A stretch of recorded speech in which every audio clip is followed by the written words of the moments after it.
কুল্লু মুসকিরিন খামরুন অর্থাৎ প্রত্যেক নেশাজাতীয় দ্রব্য মানে মদ, এবং প্রত্যেক নেশাজাতীয় দ্রব্যই হারাম। কুল্লু মুসকিরিন হারাম, ঠিক আছে?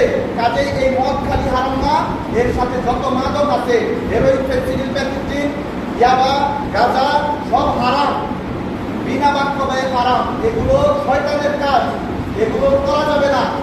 সমাজগুলো ধ্বংস হয়ে যাচ্ছে ইদানিং। গ্রামে গ্রামে মুড়ি মুরগির মতো এখন মাদক পাওয়া যায়, মুড়ির মতো।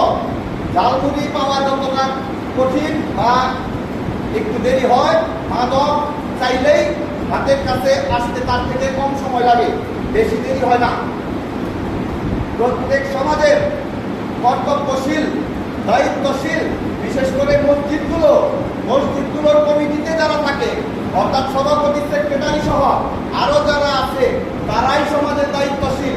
তাদের উপর এই সমাজ, শুধুমাত্র মসজিদ না, এই সমাজের মধ্যে ন্যায় বিচার প্রতিষ্ঠা করা, অন্যায়ের প্রতিবাদ করা তাদের উপর ফরজ। তাদের উপর ফরজ অন্যায়ের প্রতিবাদ করা, কোন অপকর্মের প্রতিবাদ করা, বাধা দেয়া।